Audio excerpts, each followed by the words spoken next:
Hello बच्चों, class 12th की physics में इस समय हम सब लोग विद्युत चुंबकीय तरंगे नाम का चैप्टर पढ़ रहे हैं। और आज के इस वीडियो में हम सब लोग इस चैप्टर के सेकंड वीडियो में, पहले वीडियो में हम सब लोगों ने विस्थापन धारा और मैक्सवेल के समीकरण पढ़े। ठीक, वो क्यों आए उसके बारे में भी पढ़ा गया। आज के इस वीडियो की शुरुआत होने वाली है मैक्सवेल के विद्युत चुंबकीय जो नियम है उनके आधार पर जो है इन्होंने विद्युत चुंबकीय तरंगों की व्याख्या कैसे की उसके बारे में। यानी कि आज हमारा टॉपिक विद्युत चुंबकीय तरंग है और मैक्सवेल का विद्युत चुंबकीय तरंग सिद्धांत जिस नाम से हम जानते हैं वही चीजें आज हम सब लोग इस वीडियो में पढ़ने वाले हैं। और भी बहुत सारी चीजें हैं जो इस वीडियो में हम सब लोग कंप्लीट करेंगे। तो चलिए शुरू करते हैं। तो मैक्सवेल का विद्युत चुंबकीय तरंग सिद्धांत या विद्युत चुंबकीय तरंगे किसे कहते हैं, तो आपको यही चीजें लिखना है। अब ये चीज समझने के लिए सबसे पहली चीज आप ये समझिए कि इन्होंने ये बताया, ध्यान से समझिए, एक पॉइंट समझिए। जो मैक्सवेल है उन्होंने ये बताया कि जब आवेश को त्वरित किया जाएगा, वैसे इसकी बात हम सब लोगों ने जब ध्रुवण नाम का चैप्टर पढ़ा था वहीं पर पढ़ लिया था। एक बार फिर से हम सब लोग देखते हैं यहाँ पर कि जब आवेश को त्वरित किया जाएगा यानी आवेश को बल लगाया जाएगा, आवेश पर परिवर्ती बल लगाया जाएगा। जब आवेश पर कौन सा बल लगाया जाए? परिवर्ती बल लगाया जाए। परिवर्ती बल लगाया जाएगा तो ये आवेश क्या हो जाएगा? त्वरित हो जाएगा, यानी इसका वेग बदलने लगेगा।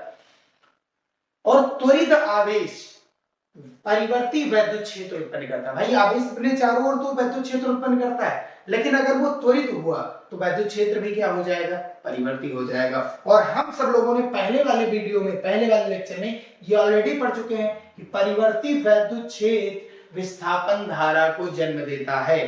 परिवर्ती वैद्युत क्षेत्र विस्थापन धारा को जन्म देता है। ए इप्सिलॉन नॉट ई आया था, एक क्यू बराबर, और दूसरा आया था क्यू बराबर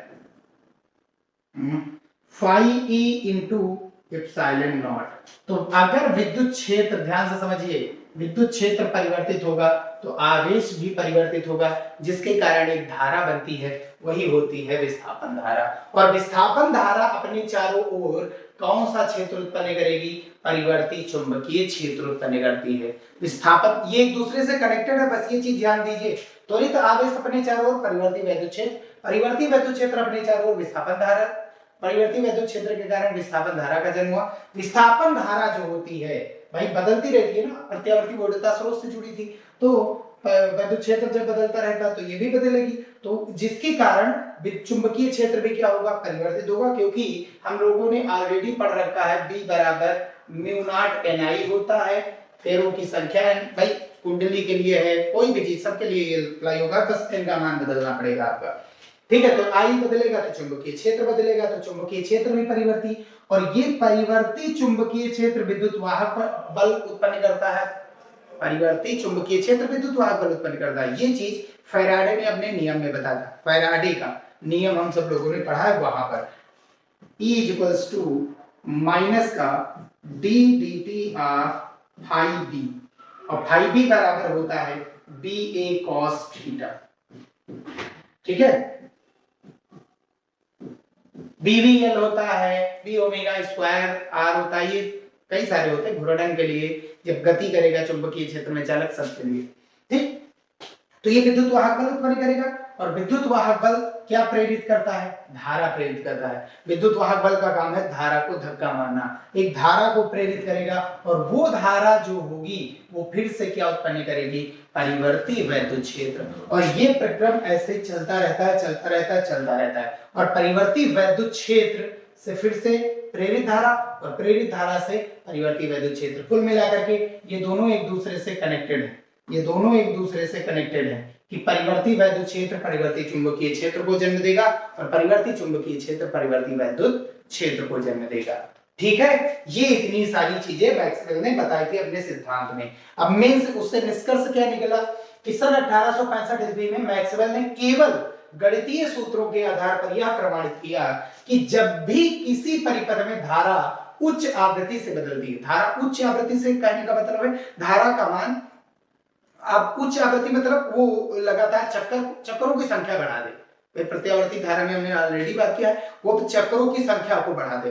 50-60 आवृत्ति की अपने भारत में बिजली बनती है, उसकी संख्या को जब बढ़ा दिया जाए तब क्या होगी, तो किसी परिपथ में धारा बहुत उच्च आवृत्ति से बदलती है, तो उस परिपथ में जो ऊर्जा है, धारा अपने चारों ओर विद्युत ऊर्जा उत्पन्न करती है, तो वो जो विद्युत ऊर्जा है वो तरंगों के रूप में चारों ओर प्रसारित होने लगती है। इन तरंगों को विद्युत चुंबकीय तरंगे कहते हैं। ये चीज बताया था मैक्स, ठीक, ये चीज किसने बताया था, मैक्सवेल ने। और एक चीज बताया नोट में उन्होंने लिखा, ये तरंगे आवेश को त्वरित करने से उत्पन्न होती है।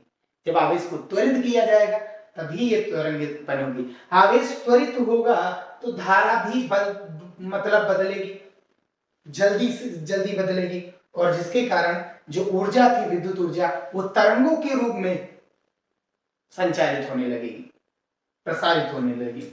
अब इन तरंगों में वैद्युत क्षेत्र तथा चुंबकीय क्षेत्र दो को पकड़ना। इन तरंगों में वैद्युत क्षेत्र तथा चुंबकीय क्षेत्र परस्पर लंबवत होते हैं तथा तरंग संचरण की दिशा भी लंबवत, समान आवृत्ति और विभिन्न आयामों से कंपन करते हैं। ये दोनों खुद के तो लंबवत होते हैं, साथ ही साथ तरंग संचरण की दिशा के भी ये लंबवत होते हैं, और इन दोनों में की आवृत्तियां समान होती हैं, दोनों की आवृत्तियां समान होती है, दोनों साथ साथ कंपन करते हैं, ठीक है, और तथा विभिन्न आयामों के कंपन भी करते हैं। भाई किसी का मान ज्यादा है, किसी का मान कम है। इसके लिए क्वांटिंग सदिश बना था जो संचरण की दिशा को व्यक्त करता है। पहले हम यहाँ पर एक ग्राफ देखते हैं, ये हो गई तरंग संचरण की दिशा, तरंग संचरण की दिशा हो गई। कौन सी तरंग, विद्युत चुंबकीय तरंग, तरंग संचरण की दिशा। अच्छा, रेडियो तरंगे भी इसी तरह प्रसारित होती हैं। बिजली की देखो कि जरूरत पड़ती है कि नहीं पड़ती, लाइट की जरूरत पड़ती है ना, जहां टावर लगा हुआ होता है, कहीं पर भी कोई भी चीज हो, लाइट से, करंट से, बस फ्रीक्वेंसी को बढ़ाया घटाया जाता है। तो ये तरंग संचरण की दिशा हो गई, ठीक। यहां पर आप आवेश रख दीजिए, आवेश को त्वरित किया गया है। और विद्युत क्षेत्र आपका ये हो गया,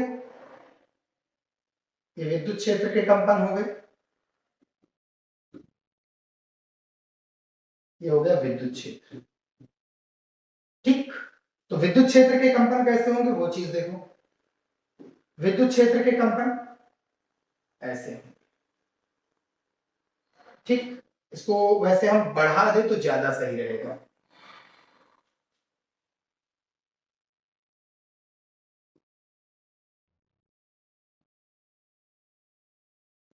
ठीक है।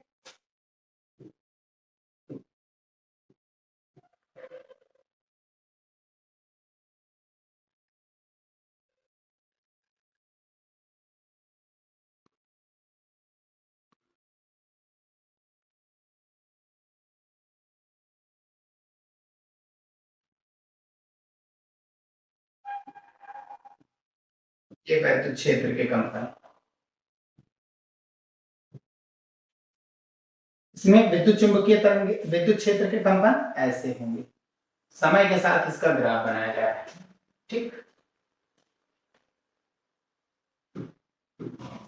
ये विद्युत क्षेत्र के मान है, धीरे धीरे क्या हो रहा है, धीरे धीरे ये मान क्या हो रहा है, बढ़ रहा है, बढ़ेगा धीरे धीरे। विद्युत क्षेत्र का मान परिवर्ती है ना, तो विद्युत क्षेत्र फिर धीरे धीरे घट करके जीरो हो जाएगा और फिर नीचे की डायरेक्शन में बढ़ेगा, मान बढ़ेगा, अधिकतम मान पर पहुंचेगा और फिर से क्या हो जाएगा, ये जीरो हो जाएगा कम होते होते, फिर बढ़ेगा, फिर बढ़ेगा, फिर बढ़ेगा, अधिकतम मान पर पहुंचेगा और फिर से क्या हो जाएगा, जीरो, और फिर नीचे की ओर बढ़ेगा, बढ़ेगा, कंपन धीरे धीरे बढ़ेगा, बढ़ेगा, यानी कंपन बढ़ने का मतलब मान बढ़ रहा है, फिर धीरे धीरे घटेगा।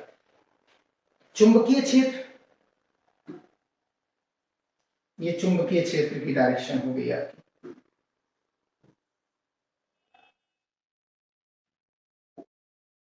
चुंबकीय क्षेत्र लंबवत रखना है तीनों को, तो एक एक्स अक्ष, एक वाई अक्ष और एक जेड अक्ष। चुंबकीय क्षेत्र के कंपन कैसे होंगे, ऐसे।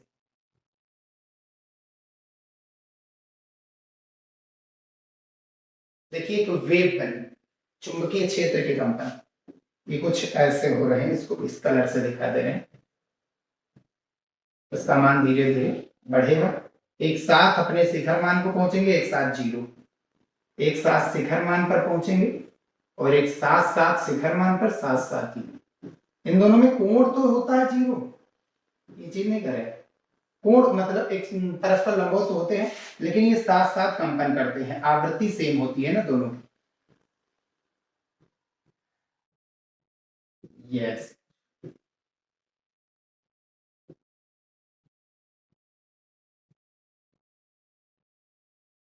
ये बन गई आपकी विद्युत चुंबकीय तरंग।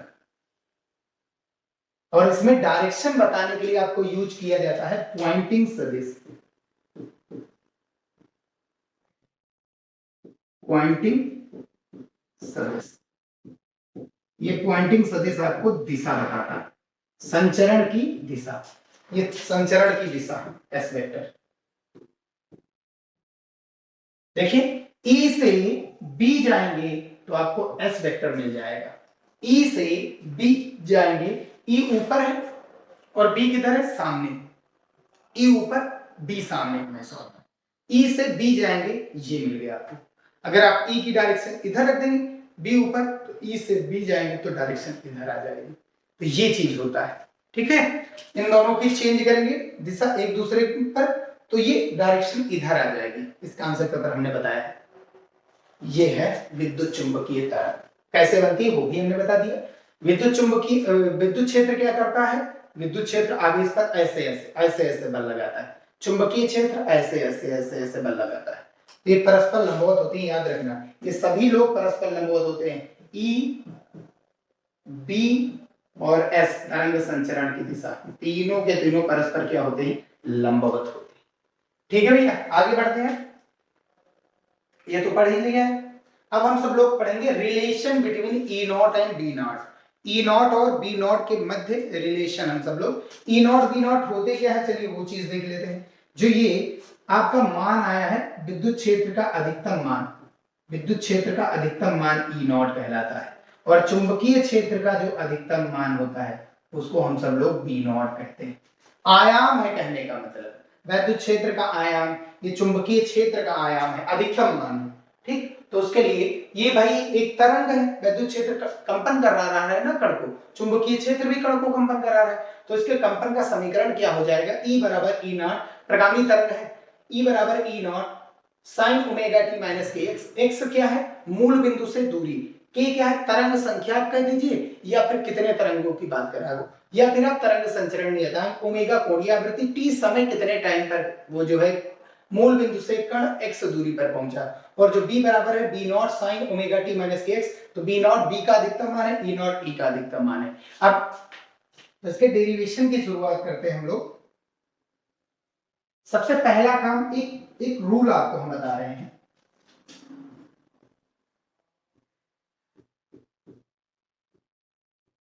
मैक्सवेल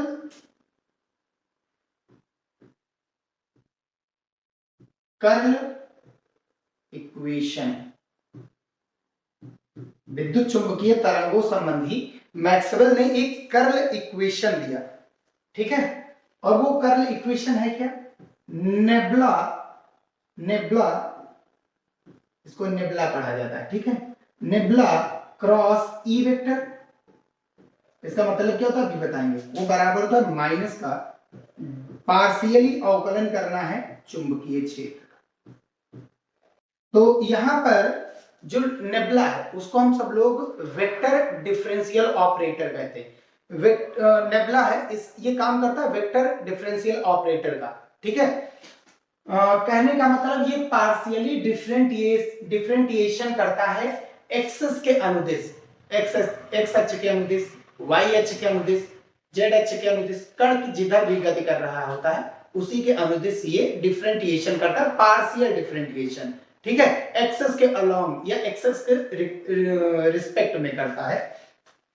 ठीक, अब इस रिलेशन से निष्कर्ष क्या निकलता है कि अगर चुंबकीय क्षेत्र का मान बदलेगा तो वो वैद्युत क्षेत्र उत्पन्न करता है। तो बदलता हुआ चुंबकीय क्षेत्र, वैद्युत क्षेत्र उत्पन्न करता है या परिवर्ती वैद्युत क्षेत्र उत्पन्न करता है, और परिवर्ती वैद्युत क्षेत्र चुंबकीय क्षेत्र को उत्पन्न करता है। ये एक इक्वेशन है और इसी इक्वेशन में हम सब लोग वैल्यू डाल देते हैं। अच्छा, इसको कैसे लिखे जाएंगे वो चीज अभी हम सब लोग यहाँ पर पढ़ेंगे। तो सबसे पहले हम सब लोग b का डिफरेंशिएशन करेंगे। इसको इक्वेशन नंबर फर्स्ट नाम दिए दे रहे हैं, इसको इक्वेशन नंबर सेकंड नाम दिए दे रहे हैं।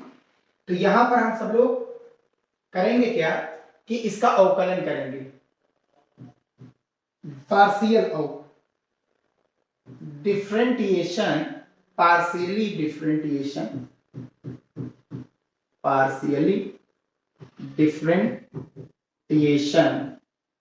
with respect to t of d। चुंबकीय क्षेत्र का जो है पार्शियली डिफरेंटिएशन किया जाना है x के t के रिस्पेक्ट में, t के ही रिस्पेक्ट में किया। तो ये क्या हो जाएगा, ये हो जाएगा हमारे पास del t of b is equals to b naught constant है, ये नियत है, फिक्स होता है, और साइन ओमेगा t का होता है cos ओमेगा t अवकलन omega t minus k x. अब ध्यान से समझिए, अब इनटू में जो बच रहा उसका करेंगे, इनटू डेल टी ऑफ कितना अंदर वाले का omega t minus k x. ठीक है भैया, अब ये कितना आएगा, तो B not cos omega t minus k x, और इसका पार्शियली डिफरेंशिएशन करेंगे तो t का t के साथ 1 हो जाएगा, बचा कितना ओमेगा, और ये पूरा का पूरा क्या हो जाएगा जीरो, क्योंकि ये पूरा का पूरा कांस्टेंट है, समय से कोई लेना देना इसका नहीं है, तो ये पूरा बन गया जीरो। तो यहां से आपकी जो इक्वेशन मिलेगी del t of b is equals to omega b not cos omega t minus k x. ठीक है भैया, ये मिल गया। इसको थोड़ा थोड़ा ऊपर किए ले रहे हैं,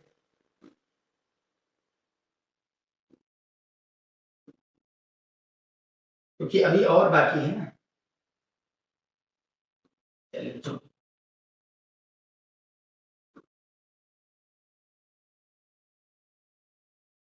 अब ऐसे ही हम सब लोग इसका भी करेंगे पार्शियल डिफरेंशिएशन, लेकिन ये किसके फॉर्म में है, एक्स के फॉर्म में। तो इसका एक्स के रिस्पेक्ट में पार्शियल डिफरेंशिएशन करेंगे, इसके रिस्पेक्ट में करेंगे एक्स, एक्सेस के अलोंग करता है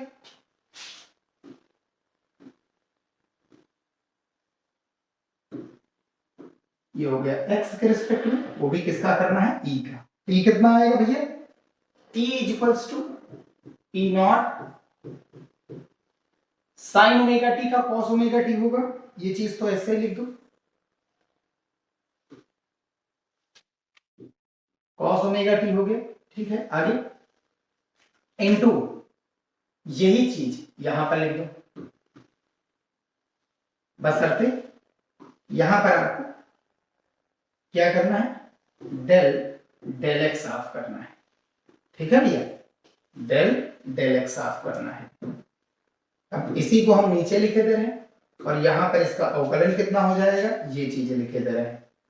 ये कितना हो जाएगा आपके पास ओमेगा, ये तो जीरो हो जाएगा, और के एक्स का भाई समझिए बात, के कांस्टेंट है, एक्स का एक्स के सापेक्ष अवकलन 1, तो इसका कितना आएगा माइनस का के। तो ये ओवरऑल ई की वैल्यू यहां से क्या बनी, माइनस का k E naught cos omega t minus k x. ठीक है, हो गया। अब यहां पर हम सब लोग ये इक्वेशन लगा देते हैं मैक्सवेल की कर्ल इक्वेशन। वो है क्या, हमने बता दिया ऑलरेडी आपको। अब यहां पर ये इक्वेशन डाल करके आंसर लेते हैं। देखिए इस इक्वेशन में वैल्यू ये आपकी क्या होती है, ये कुछ नहीं होता आपका, बस ये होता है डेल एक्स ऑफ एक्सेस के अलोंग या एक्सेस के रिस्पेक्ट में ये डिफरेंशिएशन करता है ई का। ठीक है, और एक टाइम के रिस्पेक्ट में ये वैल्यू डाल दीजिए, कितनी आई है, माइनस का के ई नॉट और इनटू में cos omega t minus k x, और बराबर में माइनस का d d t of B कितना है हमारे पास, ओमेगा बी नॉट, और इनटू में cos omega t minus k x. ये वाला इससे कैंसिल, माइनस से माइनस कैंसिल। अब के बराबर क्या होता है वो चीज समझिए। के बराबर होता है 2 पाई अपॉन लैम्डा इनटू में ई नॉट बराबर ओमेगा बराबर होता है 2 पाई अपॉन 2 पाई एफ इनटू में बी नॉट। ठीक है, 2 पाई से 2 पाई कैंसिल आउट, इसको इसके बटे में लैम्डा को इधर लाओ, ई नॉट अपॉन बी नॉट हम अगर निकालेंगे तो ये कितना आएगा, एफ इंटू लैम्डा। अच्छा एक चीज और है, ये लाइट की स्पीड से ट्रेवल करती हैं तो यहां पर आवृत्ति एफ ना लिख करके न्यू लिख देंगे। कितनी लिख देंगे, आवृत्ति एफ ना लिख करके न्यू लिख देंगे, न्यू और इनटू में लैम्डा। और न्यू इनटू लैम्डा क्या होता है, लाइट की स्पीड होती है, सी के इक्वल होता है। तो यहां से ये चीज तो क्लियर हो गया कि जो ई नॉट अपॉन बी नॉट होता है वो सी के इक्वल होता है। ये बन गया आपका रिलेशन। एक चीज और कह सकते हैं, कि जो E का परिमाण होगा, वेक्टर E का परिमाण और वेक्टर B का जो परिमाण होगा, इन दोनों के रेशियो को भी हम C से रिप्रेजेंट कर सकते हैं। ठीक है भैया, आयाम अधिकतम मान होते हैं वो तो होंगे, इनके परिमाण भी। और यहाँ पर जो वेक्टर E होता है उसको प्रकाशीय वेक्टर भी बोला जाता है। वेक्टर E को क्या बोला जाता है, प्रकाशीय वेक्टर। ये काम क्या करता है, इसका काम होता है, वेक्टर E को प्रकाशीय वेक्टर कहते हैं। इसका काम क्या होता है, प्रकाशीय वेक्टर, प्रकाशीय वेक्टर या सदिश, इसका काम होता है वस्तुओं को दिखाना। ये चीज हमने ब्रूस्टर का नियम जब पढ़ रहे थे वहां पर हमने ऑलरेडी बता दिया, वहां से आप देख सकते हैं।